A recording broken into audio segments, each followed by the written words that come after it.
कितना बड़ा कमरा है। और देखो, कमरे के अंत में 3 अलग अलग रास्ते दिखाई दे रहे हैं। अरे हाँ, और हर रास्ते पर कुछ लिखा है। बिजली चमक रही थी। मनीष अपने पुराने घर के स्टोर रूम की सफाई कर रहा था। तभी धूल से भरे एक कोने में उसे लकड़ी का एक पुराना संदूक दिखाई दिया। अरे, ये संदूक तो मैंने पहले कभी नहीं देखा। मनीष धीरे धीरे संदूक के पास गया और उसका ढक्कन खोला। उसके अंदर एक पुराना नक्शा रखा था। नक्शे के ऊपर एक सुनहरी चाबी भी रखी हुई थी। उसी समय बिजली चमकी और नक्शे पर बने कुछ चिन्ह अचानक नीली रोशनी से चमकने लगे। ये क्या है? वो नक्शा उठाकर ध्यान से देखने लगा। नक्शे के बीचों बीच एक गुफा बनी हुई थी और उसके ऊपर कुछ लिखा हुआ था। सुनहरे हंस का रहस्य केवल चुने हुए लोगों को दिखाई देता है। वो पढ़ते ही मनीष की उत्सुकता और बढ़ गई। अगले दिन वो अपने दोस्त मोहित, मीरा और चेतना को घर बुलाता है। चारों दोस्त टेबल के चारों ओर बैठकर नक्शे को ध्यान से देखने लगते हैं। मुझे तो ये कोई जादुई चीज लग रही है। नहीं, ये नक्शा बिल्कुल असली लगता है।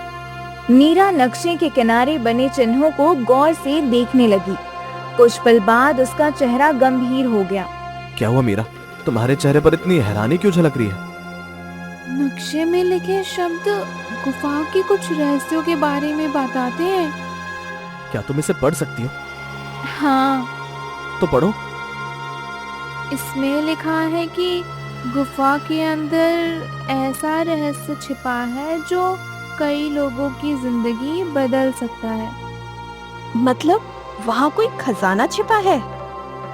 शायद, लेकिन खजाने के अलावा भी बहुत कुछ हो सकता है। मनीष नक्शे को पलटता है। अचानक उसकी नजर पीछे लगी एक पुरानी तस्वीर पर पड़ती है। तस्वीर देखते ही वो बुरी तरह चौंक जाता है। ये कैसे हो सकता है? अरे, क्या हुआ? मनीष वो तस्वीर सबको दिखाता है। तस्वीर में एक औरत मुस्कुरा रही थी और वो औरत मनीष की माँ सरिता थी, जो 15 साल पहले रहस्यमय तरीके से गायब हो गई थी। अरे, ये तो तुम्हारी माँ है। हाँ, लेकिन उनकी तस्वीर इस नक्शे पर कैसे आई? तभी तस्वीर के पीछे से एक छोटा सा कागज नीचे गिरता है। मनीष जल्दी से वो कागज उठाता है। कागज बहुत पुराना था और उस पर लाल रंग से कुछ लिखा हुआ था। मनीष उसे पढ़ने लगता है। अगर तुम ये पढ़ रहे हो तो इसका मतलब है कि तुम्हें नक्शा मिल गया। ये नक्शा तुम्हें जादुई गुफा तक ले जाएगा। कमरे में अचानक सन्नाटा छा जाता है। वो लिखावट मनीष की माँ की थी। आगे लिखा है, मनीष मुझे बचाने आना। ये सुनते ही चारों दोस्त स्तब्ध रह गए। उसी समय घर के बाहर खड़ा एक आदमी खिड़की से ये सब देख रहा था। वो था विक्रम। उसके चेहरे पर एक रहस्यमयी मुस्कान थी। आखिरकार तुम्हें नक्शा मिल ही गया। विक्रम ने अपनी जेब से एक पुरानी तस्वीर निकाली। तस्वीर में वही गुफा बनी हुई थी। अब खेल शुरू होगा। इतना कहकर वो अंधेरे में गायब हो गया। उधर मनीष ने मन ही मन फैसला कर लिया था। वो अपनी माँ को ढूंढने जरूर जाएगा, चाहे रास्ता कितना भी खतरनाक क्यों न हो। अगली सुबह सूरज निकलते ही मनीष, मोहित, मीरा और चेतना जंगल की ओर निकल पड़े। मनीष ने नक्शा और वो सुनहरी चाबी अपने बैग में रखा हुआ था। अभी भी मुझे यकीन नहीं हो रहा कि हम एक पुराने नक्शे के पीछे जंगल में घूम रहे हैं। और मुझे यकीन नहीं हो रहा कि तुम अभी भी डर रहे हो। अब डर नहीं रहा हूँ यार, बस सावधान हो। ये सुनकर सब हंस पड़े, लेकिन मनीष चुप था। उसके दिमाग में बार बार अपनी माँ का वो संदेश घूम रहा था, मनीष मुझे बचाने आना। वो लोग चल रहे थे। तभी मुझे लगता है कोई हमारा पीछा कर रहा है। पीछे कोई भी तो नहीं है, पर मुझे किसी के चलने की आवाज सुनाई दी। मुझे भी आहट सुनाई दी। छोड़ो ये सब, अपनी मंजिल की ओर बढ़ो। दरअसल विक्रम उनका पीछा कर रहा था। करीब 3 घंटे चलने के बाद चारों दोस्त जंगल के बीचों बीच पहुंच गए। अचानक उन्हें एक टूटा फूटा मंदिर दिखाई दिया। मंदिर पूरी तरह पेड़ों और बेलों से ढका हुआ था। नक्शे के अनुसार हमें यहाँ रुकना चाहिए। चारों सावधानी से मंदिर के अंदर गए। अंदर दीवारों पर पुराने चित्र बने हुए थे। मनीष की नजर एक चित्र पर पड़ी और वो वहीं रुक गया। नहीं, ये नहीं हो सकता। अरे क्या हुआ? मनीष कांपते हाथों से दीवार की ओर इशारा करता है। वहाँ एक महिला का चित्र बना था जो बिल्कुल उसकी माँ सरिता जैसी दिख रही थी। यहाँ लिखा है सुनहरे हंस। सुनहरे हंस, इसका क्या मतलब है? मुझे नहीं पता। मनीष दीवार को ध्यान से देखने लगा। चित्र के नीचे एक तारीख लिखी हुई थी। ये असंभव है।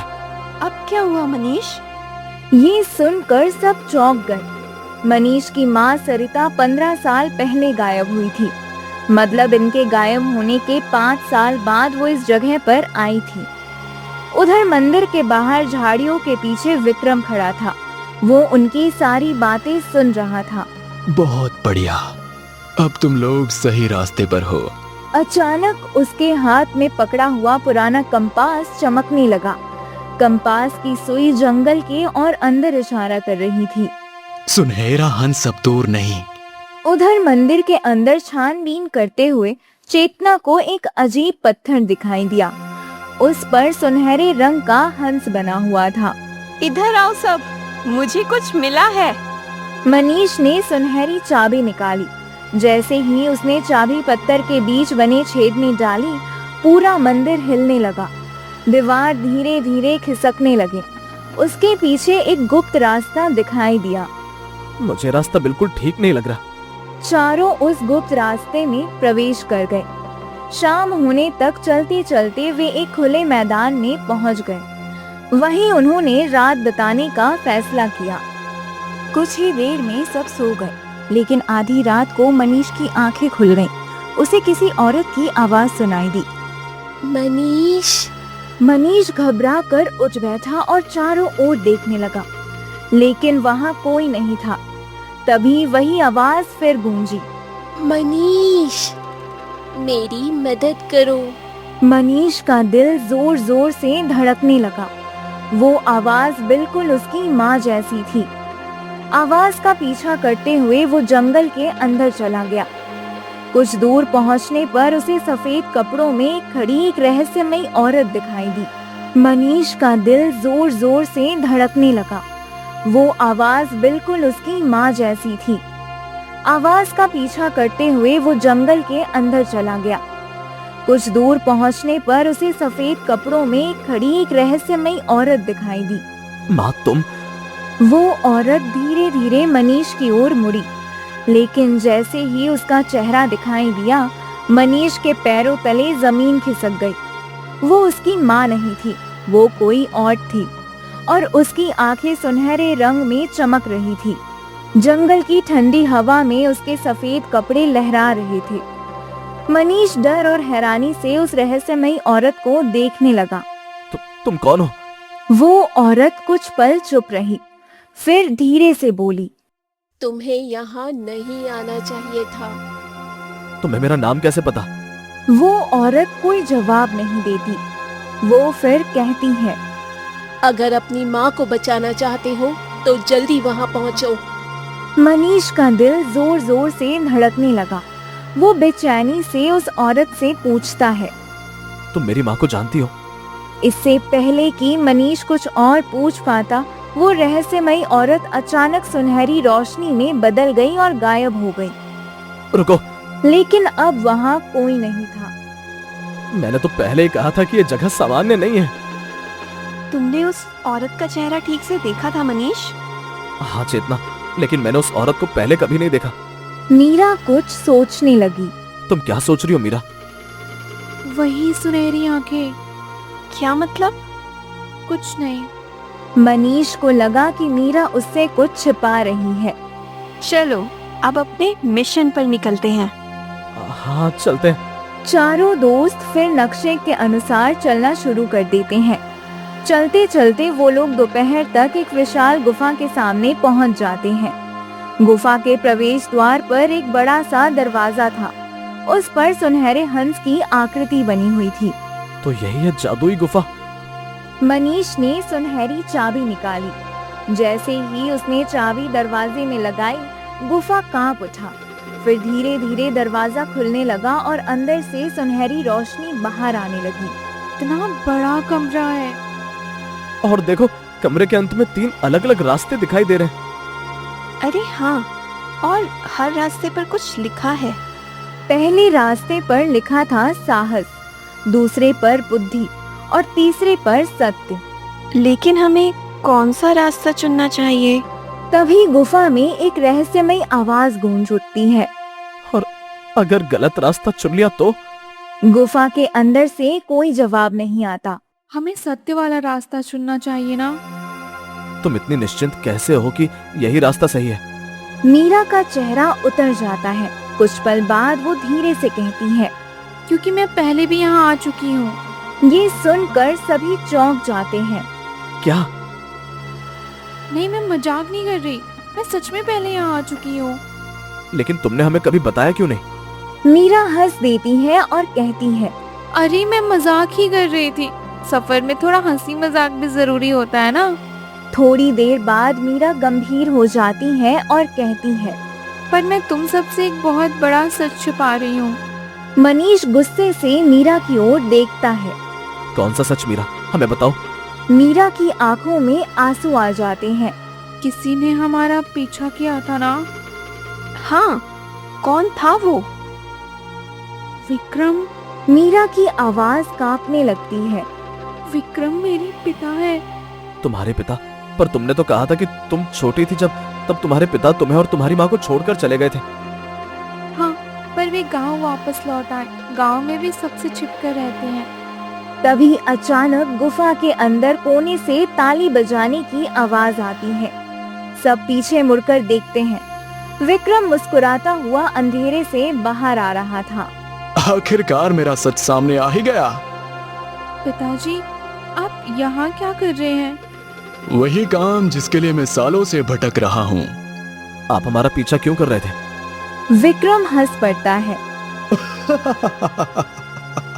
क्योंकि तुम लोग मुझे उस जगह तक ले आए हो जहाँ मैं पहुँचना चाहता था।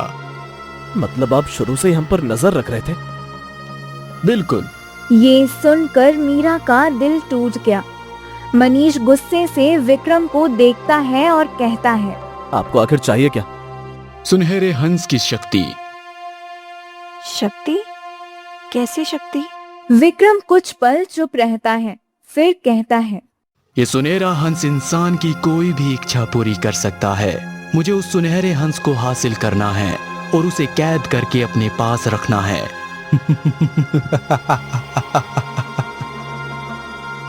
सच में वो हंस लोगों की इच्छाएं पूरी करता है? हाँ, और मैं उस हंस की जादुई शक्ति को पाने के लिए वर्षों से कोशिश कर रहा हूँ। पर वो हंस गुफा में कहीं है और गुफा का नक्शा मेरे हाथ नहीं लग रहा था। जादुई गुफा की तरह वो नक्शा भी जादुई है, जो किसी तरह तुम लोगों को मिल गया। अचानक विक्रम तेजी से आगे बढ़ा। उसने मनीष के हाथ से नक्शा छीन लिया। अरे ये क्या कर रहे हैं? पिताजी, ऐसा मत कीजिए। लेकिन विक्रम ने किसी की बात नहीं सुनी। उसने नक्शा खोला और मुस्कुराने लगा। अब मुझे किसी की जरूरत नहीं। तभी गुफा की दीवार पर बना एक गुप्त दरवाजा धीरे धीरे खुल गया। आखिरकार मंजिल मिल गई। ये कहकर वो दरवाजे के अंदर चला गया। कुछ देर तक वहाँ सन्नाटा छाया रहा। मीरा की आंखों से आंसू बहने लगे। मुझे माफ कर दो दोस्तों।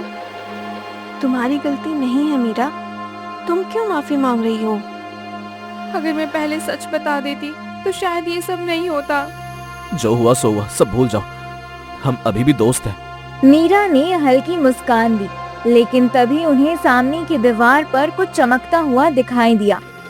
दीवार पर सुनहरी रोशनी से शब्द बनने लगे। सभी हैरानी से उन्हें पढ़ने लगे। ये क्या है? मनीष आगे बढ़ा। शब्द धीरे धीरे साफ होने लगे। अगर तुम यहाँ तक पहुँच गए हो तो इसका मतलब यह है कि तुम सही रास्ते पर हो। मनीष का दिल जोर जोर से धड़कने लगा। वो अपनी माँ की लिखावट पहचान गया था। ये माँ का संदेश है। शब्द आगे बदलने लगे। मनीष वे शब्द पढ़ता है। मनीष, मैं अभी भी जीवित हूँ। मनीष की आंखों में आंसू आ गए। तुम्हारी माँ जिंदा है। मनीष आगे संदेश पढ़ता है। लेकिन विक्रम से सावधान रहना। जिस शक्ति की तलाश में विक्रम है वही उसे बर्बाद कर सकती है। संदेश खत्म होते ही दीवार खिसकने लगी। उसके पीछे एक नया रास्ता दिखाई दिया। चारों सावधानी से आगे बढ़े। कुछ मिनट बाद वे एक विशाल कमरे में पहुंचे। कमरे के बीचों बीच एक चमकता हुआ तालाब था। तालाब का पानी सोने की तरह चमक रहा था। तालाब के ऊपर सुनहरे रंग के पंख हवा में तैर रहे थे। ये जगह किसी सपने जैसी लग रही है। तभी अचानक तालाब के बीच में तेज रोशनी फैल गई। रोशनी के बीच एक विशाल सुनहरे हंस की आकृति दिखाई देने लगी। तालाब के ऊपर तैर रहा वो सुनहरा हंस धीरे धीरे उनकी ओर आने लगा। हंस मनीष के सामने आकर रुका। तो ये है वो सुनहरा हंस। वो सुनहरा हंस मनीष की माँ सरिता की आवाज में बोलता है। बेटा मनीष, मैं तुम्हारी माँ सरिता हूँ।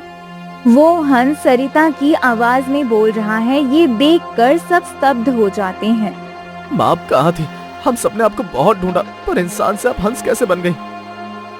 मैं भी हर दिन तुम्हारे पास लौटना चाहती थी बेटा, पर लेकिन आप सुनहरे हंस कैसे बन गए काकी? ये तो बताइए। सुनहरे हंस के रूप में सरिता बोली। 15 साल पहले मैं इस गुफा तक पहुंची थी। अकेले? हाँ बेटा, उस समय मैंने उस गुफा की रक्षा करने का वचन दिया था। बदले में मुझे एक जादुई शक्ति मिली थी, लेकिन उसी के साथ एक श्राप भी था जिसके बारे में मुझे पता नहीं था। कैसा श्राप? मैं सुनहरे हंस के रूप में कैद हो गई थी। सब चुप हो गए। अब उन्हें समझ आ गया था कि सरिता इतने सालों तक वापस क्यों नहीं आ सकी। अगर मेरा बेटा मेरी तलाश में इस गुफा तक पहुंच पाता है तो मेरी मुक्ति हो जाएगी, और वो समय आ गया है। धीरे धीरे वो सुनहरा हंस एक औरत में परिवर्तित हो गई। वो मनीष की माँ सरिता थी। तभी पीछे से किसी के कदमों की आवाज आई। सबने मुड़कर देखा। वो विक्रम था जो धीरे धीरे उनकी ओर आ रहा था, लेकिन इस बार उसके चेहरे पर लालच नहीं था। वो सरिता को देखकर रुक गया। तो ये था सुनहरे हंस का रहस्य। मुझे ये नहीं पता था। तुम उस सुनहरे हंस की जादुई शक्ति पाना चाहते थे ना, पर तुम्हें नहीं पता था कि ये तुम्हारी बर्बादी का कारण बन सकता था। जो कोई लालच में उस सुनहरे हंस को हासिल करना चाहेगा वो भी श्रापित हो जाएगा और इंसान से हंस बन जाएगा। क्या? मुझे उसके बारे में नहीं पता था। चलो, मैं बच गया। विक्रम कुछ पल चुप रहता है, फिर कहता है। मैं अपनी एक पुरानी गलती सुधारना चाहता था। विक्रम कुछ कहने ही वाला था कि सरिता अचानक गंभीर हो गई और बोली। तुम सब सोच रहे हो कि सबसे बड़ा खतरा विक्रम है, पर ऐसा नहीं है। तो फिर असली खतरा कौन है? इस गुफा में एक ऐसी शक्ति छिपी है जो समय को बदल सकती है। समय को बदल सकती है? हाँ, और अगर वो शक्ति गलत हाथों में चली गई तो सब कुछ तबाह हो जाएगा। तो अब क्या होगा काकी? डरने की कोई बात नहीं चेतना, क्योंकि मेरी मुक्ति के साथ गुफा की वो शक्ति भी खत्म हो जाएगी। मनीष अपनी माँ की ओर देखता है और मुस्कुरा देता है। अब उसे किसी चीज का डर नहीं था, क्योंकि उसे अपनी माँ वापस मिल चुकी थी। सभी फिर खुशी खुशी गांव की ओर चल पड़ते हैं और उनके पीछे जादुई गुफा हमेशा के लिए बंद हो जाती है।